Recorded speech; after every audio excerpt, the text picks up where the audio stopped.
Depleted from New York, the show that has breaking news out of San Francisco. It's not great news, and we're going to discuss it in 1 second. For some people, no. What?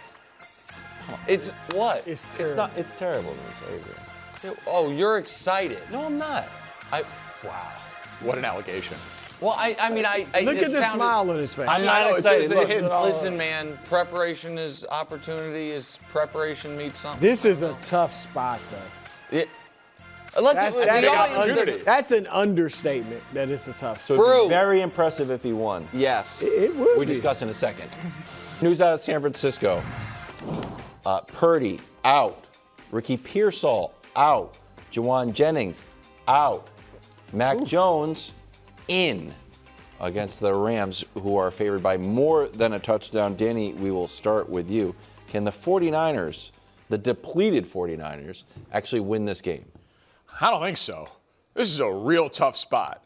And I know you guys were joking about it. But if Mac Jones does play well in this spot, it will be awkward. They will go back. They will go back to Brock Purdy because of the money. Like that is objectively that is objectively true.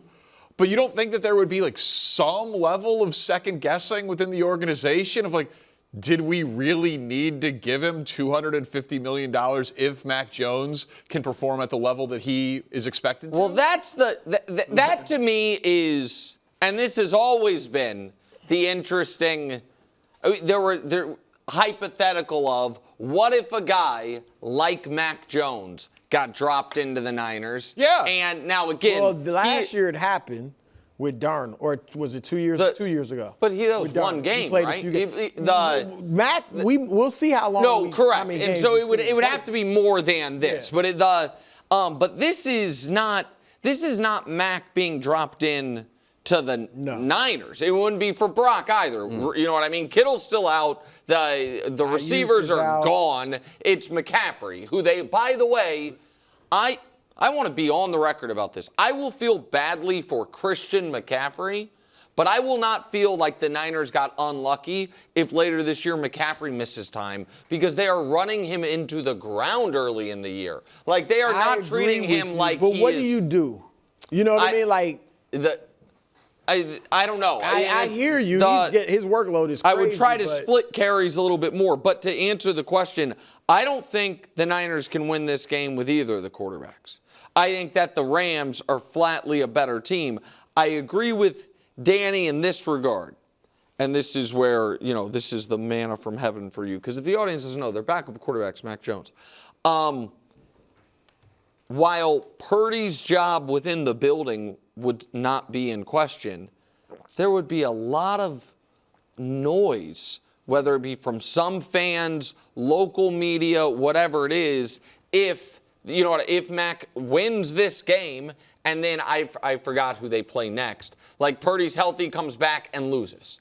You know what I mean? Because Purdy was not great in week 1, Brew. Right. He had the drive at the end, but he had the turnovers and then had turnovers in week 4, and he's coming off a bad year. Yeah, I think these toe injuries, they seem silly just because they're your toes, but I feel like they are more severe than anyone gives them credit for. Oh, yeah. If Mac Jones pulls this off, it will be noisy. I do think this is more of a Robert Saleh game. Can Saleh cook up something to stymie McVay, to stymie Matthew Stafford, and I think it'd be less awkward if Mac Jones does sort of a bare minimum, don't turn the ball over game. Sure. No, and wins. absolutely. That's the path. I don't think he's lighting up for your this defense. purposes, you need him to cook. You're right. If they win 17-13 and Mac Jones throws for 220 yards and maybe one touchdown, one pick or whatever, that's not going to change anything. But I do agree, as much like Purdy, outside among fans, there will start, if Jones cooks and wins, there would begin a clamoring. But I think within the building, it's just 2 games it would be, or 3 games for Mac Jones. So it's not enough. No, it's not enough. But the only thing that Purdy would have to hang his hat on is that they paid him. Like that. This is. I'm not trying to. I've been wrong about plenty of things, but I was pretty adamant all summer that I did not. It might be unfair to Mac. To Purdy. He got you to a Super Bowl. He had been making no money. I did not understand why they would pay that player coming off his worst year when he had a bit of an injury history before they had to. And right now, if they had the opportunity, 4 games into the contract, if they had the ability to be like, hey, every NFL team once a year before October 5th gets to undo a deal they did and be like, nope, it didn't happen, they would definitely do that, right? Right now, this moment, do they already regret the Purdy contract? I wouldn't go. Now, I think if you want to talk about the injuries, I don't think his play, now I know he's got 4 touchdowns, 4 picks, but I don't think they're like, is he really not that good? Like, I don't think they're looking at it like that, but the injuries is a point. Well, if they are, like in that hypothetical scenario, if they would hit that button and undo the whole thing, it's just a mortifying process to get to the signing of the contract, which I know is what you were arguing. My thing on Purdy was it was inevitable. Like, they were going to pay him. Guys who play that well for that long with that much success, teams don't just let them walk out the door. But it wasn't a walk out the door. It was not a walk. He was not a free agent. But we always say pay a guy sooner than later because the price is just going to continue to go up. Purdy's would not. What's Purdy's price right now? Had he played well, it could have went up. But I was that way on Tua. I was that way on Trevor. Yes, you're consistent. I don't hate what you said about Purdy. I mean, it felt almost cruel because he played so well and made no money. Right. And Purdy and Tua had, I'm sorry. It could have been Trevor was the first overall pick. Tua's top 5 picks. Right. So they at least had millions of dollars in the bank. I understand it feels unfair. I also, and I know, Brew, you've made the point that you think I'm specific to Purdy on this, and maybe it is a little size bias or whatever it is, but 3-star bias. But starting quarterbacks in this league, the really good ones typically don't have multiple years where they miss multiple games. Like, that is, I know Burrow, Burrow obviously. Lamar had the 2 years at the end of the year. Not even the sickness. He had 2 injuries where he missed end of years. But, like, part of what makes Josh, Patrick, Herbert, to his credit, Stafford Stafford had the 1 year, is, man, and again, I don't know how bad the injury is. Like, I'm not saying he needs to play through it, but what I'm saying is those guys are just out there. Yep. They're out there, and it's not that I think they're 100% all the time. Purdy is his different injuries to different parts of his body that have knocked him out at different times for real portions of time. This is not going to make any headlines. The Rams probably win. Mac probably plays okay, and there's not a quarterback. That's the overwhelming likelihood. And it's like, well, you didn't have enough weapons, and then it's just. I think the Rams would have to just play poorly. We see that sometimes where a team will give away a game, but they'd have to they've started hot. They traditionally started pretty And the Shanahan-McVay thing is real. And, I mean, it's spilled over into their assistants, and Cohen and Saleh. You know what I mean? Solid. What a sound. Love it. All right, now it's time for our second edition of Quarterback Quarterly. Danny, can you explain how Quarterback Quarterly works? Yeah, well, so sample size, try to zoom out a little bit, ranking quarterbacks each and every week. I feel like I would be more of a prisoner of the moment on it and just too reactionary. So this is how I'm grouping the quarterbacks through 4 games. So it's not necessarily 1 through 32. It's not a left to right situation. Thank God. You'll see how the quadrants are set up. So these are the guys who are off of the quarterly report for one reason or another. Top left, you're injured. So at this moment, you're just, what am I going to do with Joe Burrow, Jaden Daniels, Lamar Jackson, and J.J. McCarthy? Not the same caliber of player, but they're injured at this moment in time. Hope you're renting. You're not going to be there long, or your fans don't want you to be there long. Spencer Rattler, Bryce Young. I know it feels a little mean on Tua. He will likely. Where's he going? Well, that's the thing. He likely will be on the team next year, but fans are going to be clamoring for him to move on beyond this year. Top right, and Nick knows this. Hold on. How long is he on probation for? He wasn't shut out by the Panthers this week. He won this week. I know, and I'm disregarding it because you were shut out by the Panthers. Wow. Michael Penix Jr. Sorry, it's going to take a lot more than 1 game against Washington for me to forget. Quarterly. Oh, yeah, that's a good point. It happened this quarter. It happened this quarter. All right, thank you. Carolina was the worst defense in the NFL by far. They were a huge favorite, and you put up 0 points. Michael Penix Jr., you're just alone for a while. You're in punishment. And then the news of the day, Dylan Gabriel. People are going to be like, why isn't it Shedeur? I don't know, because Cleveland drafted Dylan Gabriel 2 rounds ahead of Shedeur Sanders, so they probably think he's a better football player, and the rest of it is just noise. But now let's get in to the actual quadrants where we're starting to group the players. The all-potential team, Cam Ward, Kyler Murray, Bo Nix, Jackson Dart, Trevor Lawrence. So Trevor gets to be with all the Kyler with all these kids? Hold on. Kyler and Trevor Lawrence, they're fans. They've been paid hundreds of millions of dollars. But it's like, well, maybe one day they could become what they were supposed to be based on where they were drafted. And yet here we are, 6 years into Trevor Lawrence's career? Yeah. 5 years? Career low in completion percentage, second low in passer rating. He just might not be that good.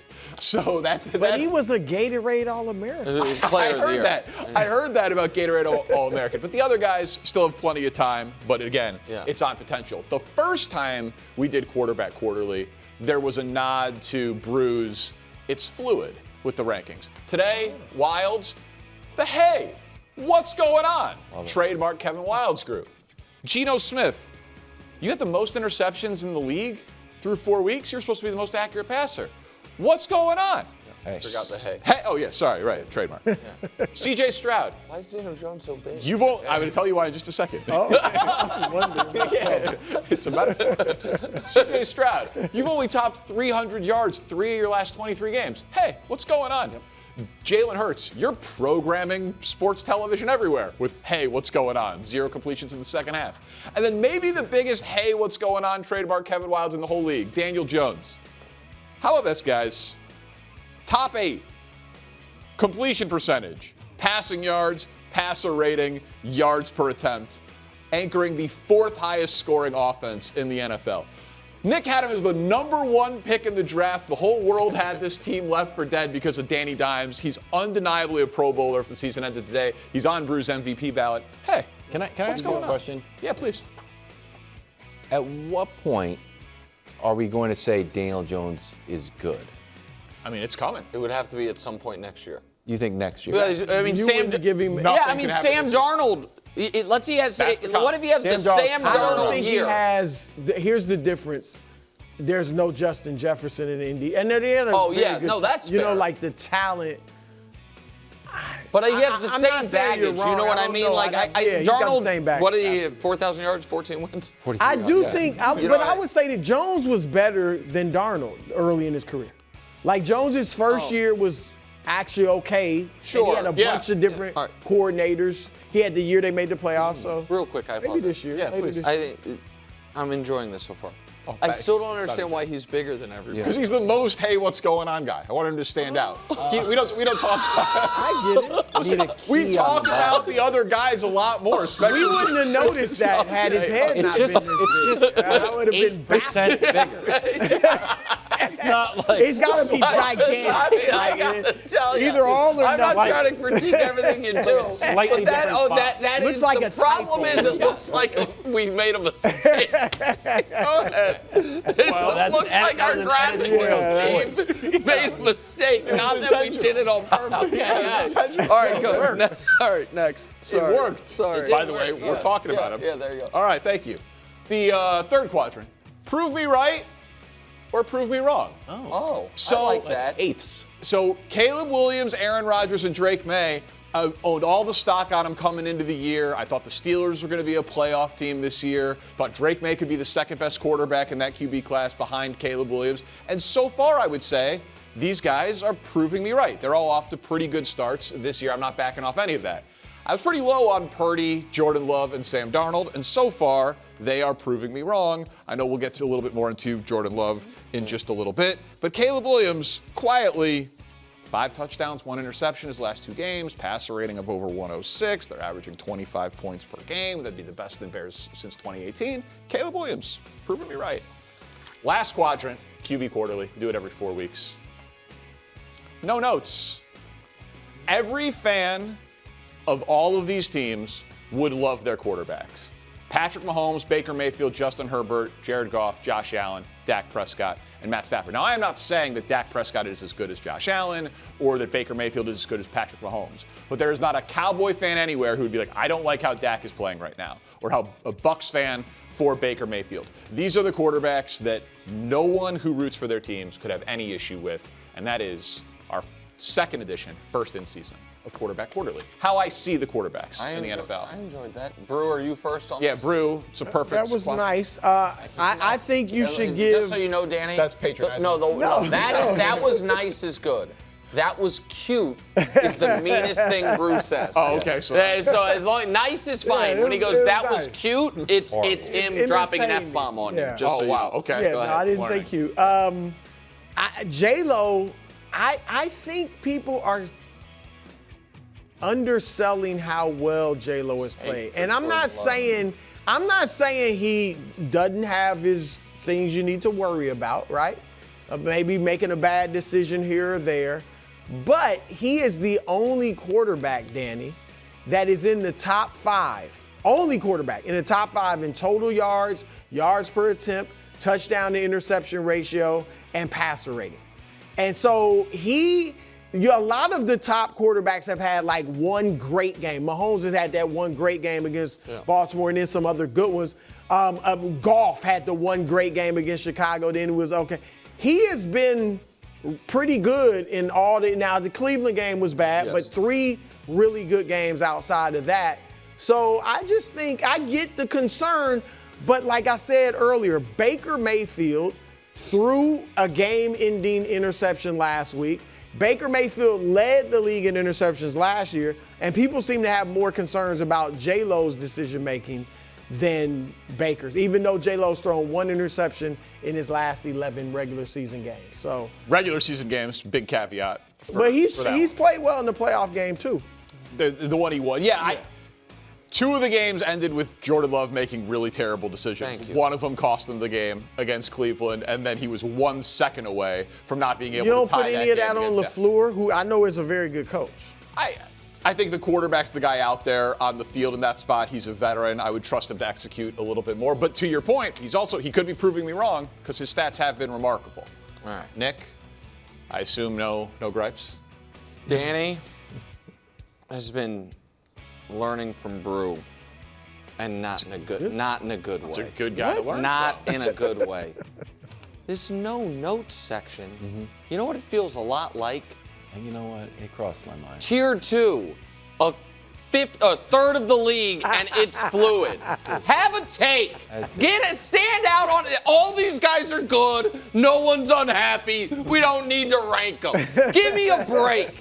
Don't put Patrick Mahomes and Josh Allen and next to Justin Herbert's last at 2 least weeks. Make Mahomes' head slightly larger. Right, they're all the same size. There's no rhyme or reason. This feels like your tier 1 is like Brew's tier 2. It's fluid and it's overpopulated. I don't like it. I don't like it one bit. Through 4 weeks, is a Charger fan, Lion fan, Buck fan, are any of those guys fans upset with how they've been playing? No. Well, that's how I'm doing it. But I understand that is a justification for having them all together. Thank you. But if one of your tiers was blue-eyed quarterbacks, I wouldn't like that either. There's not enough information for the best guys. Next week.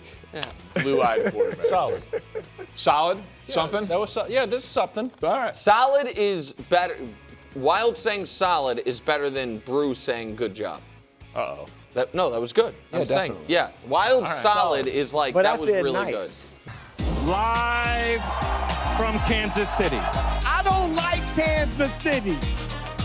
I love it! I love Kansas City! Kansas City's favorite son who decided to make a grander entrance. I'm ready to declare it Kevin Wild's Day. Eagles! No. 31-21! I'm sorry!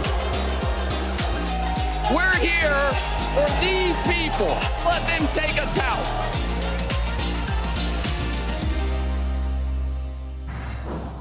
What an awesome day that was for us here at First Things First in Kansas City. And it is our pleasure now to be joined by the chairman and CEO of the Kansas City Chiefs, Clark Hunt. Clark, we very much appreciate your time. You know, it's kind of amazing. My grandfather was a Chiefs season ticket holder back at Municipal Stadium. I worked in Kansas City, covered you guys for 7 years. Nick, obviously a longtime proud Kansas Citian. We used to do topics back in the day of like, will a Chiefs player ever get a national endorsement? And now we're bringing our show to Kansas City. Pre-game shows are happening from the parking lot. Network executives are clamoring for your games. The Chiefs have been in the Hunt family for forever. They're basically America's team now. Can you believe how popular the Chiefs have become? Well, first of all, it's great to be on with you guys this afternoon. We certainly have had a very special run over the last 6 or 7 years. And as a family, we don't take it for granted because we know how challenging it is. When you go 50 years between Super Bowls, that gives you a perspective on how hard it is to get to the top. And the job that Andy Reid, Brett Veach, Patrick Mahomes, and his teammates have done has been tremendous to really elevate the brand, not only in the U.S., but on a global basis. Well, and you mentioned elevating the brand. I think we can add even more to it. To me, it's changed the face of the city. The draft's in Kansas City. We have an additional pro sports team now with the Women's Soccer League that Patrick and his wife own. It feels like Kansas City, which, is my hometown and I've always loved, but was, a yeah but city, now has become maybe the epicenter of the NFL, having, been there your entire life and seen it for your entire adult life with the Chiefs. How have you seen the way the city has changed since the rise of the Kansas City Chiefs? Well, the Chiefs have always had a special connection with the city. We have a tremendous fan base. The games at GHA Field at Arrowhead, I think, are some of the most entertaining in the NFL. It's really a bucket list for a lot of NFL fans. But certainly, since the team turned the corner and we've been making it to AFC Championship games, making it to Super Bowls, winning Lombardi trophies, I think the perspective of the fans has really changed. I think they feel, proud to be from Kansas City. They feel proud of the Chiefs. And, I should also mention that we've had a lot of success with some of the other pro sports teams in town, including the Royals and Sporting Kansas City going back a decade or so. So it's really been an era of championships in Kansas City. And I definitely feel a different vibe in the parking lots when I get out there before the games and tailgate. So if people don't know, non-Chiefs fans might not know this, the AFC Championship Trophy is named after your dad, the founder of the Kansas City Chiefs. It's the Lamar Hunt Trophy. And as you alluded to in your first answer, the Chiefs make Super Bowl I and Super Bowl IV, and then there's a half-century drought. And in fact, in that time, they only play for that trophy one other time. Now they've played for it 7 straight years. They've won it 5 times. How do you think your dad would be experiencing this era of Chiefs football? And how special is it for you to, on an almost annual basis, get to collect the trophy with his name on it? Yeah, well, there's no doubt that he would love this era of Chiefs football. At his heart, he was a competitor. He was somebody who wanted to see his franchise succeed. He had a lot of success in the early years of the American Football League, winning some AFL championships and then later making it to a couple of Super Bowls and winning Super Bowl IV. But he never had the opportunity to hold the trophy that has his name on it. And it's something that we talked about a lot as a family. My dad was incredibly humble and never complained about it. But I know it would have meant a lot to him to get to hold that trophy in his hands. And it's something that we cherish each time we have a chance to play for the AFC Championship. The opportunity to hoist another Lamar Hunt trophy is really special. And, of course, the benefit of then getting to go on and try to compete for a Lombardi trophy. The guy that we see there hoisting the Lamar Hunt trophy is a big reason why, Patrick Mahomes. And I know he signed, this massive contract and it's been restructured, but he's also just been the perfect superstar, opening up a restaurant like Nick mentioned. His wife owns a women's soccer team. He's really embraced Kansas City. So you got the winning, the perfect superstar. He's embraced the city. I don't know, Clark, underpaid? I feel like he's a tremendous value, Patrick Mahomes, at this point. Yeah, well, Patrick's a tremendous ambassador for the city all the way around. As you alluded to, not only is he an amazing quarterback, maybe the greatest of all time. But he's also somebody that everybody in Kansas City is proud to call one of their own. He's invested in many businesses in Kansas City. You mentioned already the Kansas City Current, but he's an investor in the Kansas City Royals. He's an investor in Sporting Kansas City, somebody who really tries to support the community all the way around. His foundation has done tremendous work throughout the city. He's really used the platform that he has to make a difference. And as a leader in our locker room and for the franchise, you just can't say enough good things about him. It was 2017. This show was on at 6 in the morning, and I had a shaved head. And Tamba Ali came on the show during the 2017 season and said to us, hey, the rookie we drafted, who hadn't played a down yet, it was in the offseason actually, it was before the season even started, I think he's going to be the next Brett Favre. And we were like, okay, Tamba. And it turns out not only was he on the right track, but he undersold it. I want to ask you, obviously we know the story of, Veach and Andy drafting him and all of that. And you guys loved him from the beginning. But what was the first moment that you maybe said privately to someone, oh, we don't have a good one here. We have an all-time great one. Was there a moment that kind of dawned on you and what it would mean for your team? Well, he made his first start the last game of the season in 2017. So that was the first chance we had to see him on the field. And he certainly looked like somebody who was going to be a very good NFL quarterback in that game. But I would say really the first time that we all realized how special he was and what we had was the next year, the first couple of weeks. We played the Chargers out in L.A., and he had a tremendous game. I remember him throwing a wheel route to one of our fullbacks down the left side of the field, and it was just one of those stories you go, wow, that was really special. And then the following week, we went to Pittsburgh, a place that we'd had a lot of difficulty getting a victory, and that game was effectively over by halftime. I think he and Kelsey connected for 3 or so touchdowns. And, we were just all like, we couldn't believe it. It was so special. But I want to go back to 2017, to something you mentioned about Tamba when Patrick wasn't playing.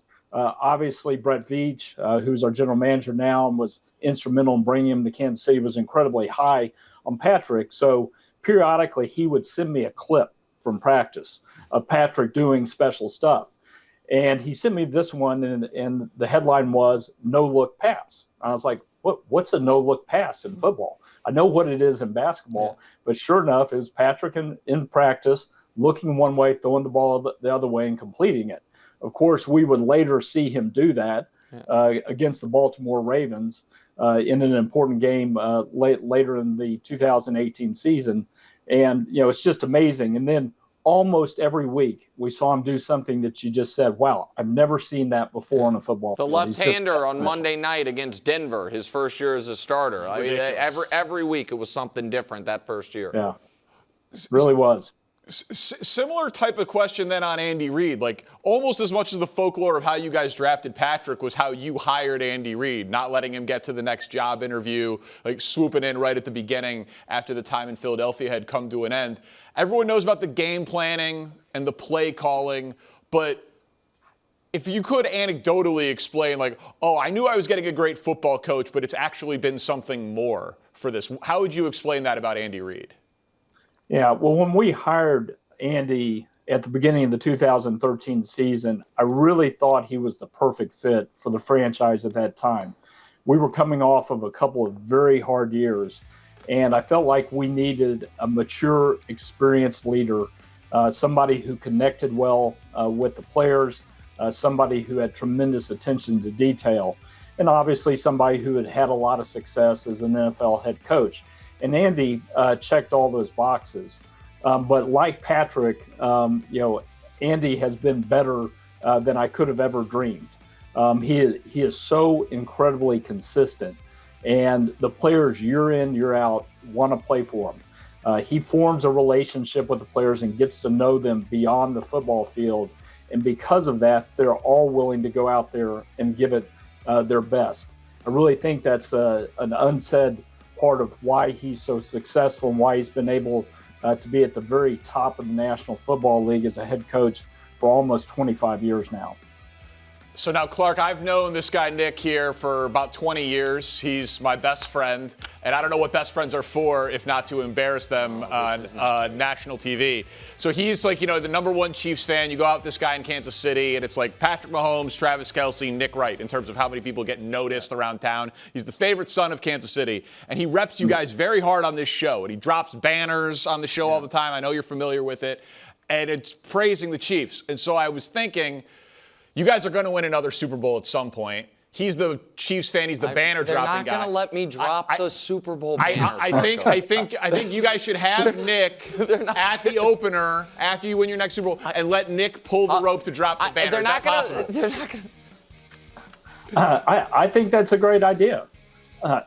Yeah, we've got verbal contracts. Nick Wright gets to drop the next banner. We've got this control room. We'll put him in there with a button, and he can hit that button. Oh, okay, that's fine. I was going to sign up I just want to bang the drum one time. But if I can drop a banner, like whatever. How is whatever he not bangs the drum? At some point I got to bang the drum. I'll be honest. It can be a preseason game. I want to bang the drum. Clark, thank you so much, Clark. And congratulations. And thank you for what you've done for my hometown, man. Seriously.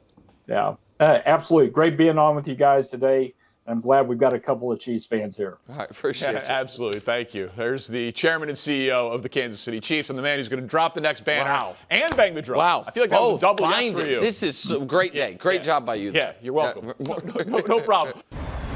Back here on FTF with Coach Cologne, Coach and Willie Cologne. I'll take it. You would not have been a coach. I could. One day, we'll see. Yeah. There's a future, right, Coach? Yeah, all right. Okay. Get in a lot of fights to be a coach. Hey, have you seen Mike Vrabel? That's a good point. That's a good point. Seen him? All right. What's time for Pack Stats? We're making stats cool again. I never leave home without my stats, and they give me great power, like the ability to be like, lights! And then the lights go out, and then you open it up. You're like, oh, my God, we got an amazing stat. Number one, stats leading the conversation, 21-1. That is Aaron Rodgers' record since 2019, basically when he became an old man, 35 or older. If his defense gives him 4 or more sacks, he is basically impossible to beat. So the formula for the Steelers is, hey, Aaron, don't mess it up. We pay more money on the defensive side of the ball than any team in the NFL. First 2 games, defense was terrible. Last 2 games, 11 sacks in the last 2. Willie, for your Steelers, this is the formula to win. It's more about the defense than Aaron Rodgers. Yeah, I don't disagree with you, DP. For me, and I know for a fact, Mike Tomlin is preaching 3 things: keep Aaron Rodgers upright, play bully ball up front, and the defense get takeaways. And that's what's so great about Sunday's game versus the Vikings, because offensively they was able to come out with their jumbo package by adding the extra offensive lineman, which allowed the offensive line to play fast up front. And it also kept Aaron Rodgers upright by not feeling like he had to make every throw on the field. Defensively, it's about getting the quarterback to see ghosts. Pressure, takeaways, Steelers win. This is a pretty big reach stat here. Pretty big reach. I've never seen the correlation between 4+ sacks and quarterback wins before. I'm assuming if you've got 4+ sacks, you're playing pretty good defense. Playing from out in front. Probably a significant amount, or not a significant amount, but at least some turnovers in that mix. I wish you could just correlate sacks to wins, but You're skeptical. I'm a little skeptical. I think he's going to have to throw the ball well, protect the ball well. Say he's going to give you a baseline of offensive production. Get some help in the running game. Well, at this point, if the defense keeps it in the low 20s, he's the closer. So that's the idea. That's the idea. That's the idea. All right. Willie liked it. I do. Coach did not. I had never seen that. All right, that's fine. It's all in the suitcase. That's a suitcase. 0 for 1. 0 for 1. Give me my lights, please. We'll see if Coach likes this one. It's another defensive-based stat as it relates to quarterback play, so maybe not. Okay.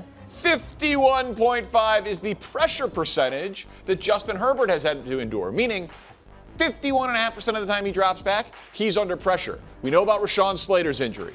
Mekhi Becton's had the concussion. Then Joe Alt goes out in that game. They're 3 top offensive linemen in both of their tackles, and all of a sudden Justin Herbert's running around for his life. Why is that threshold significant? Well, one, it's the highest in the NFL the last 2 weeks. Clearly not the design for a Jim Harbaugh team. But you remember that playoff game against the Texans when he had 4 interceptions? He was pressured 50% of the time.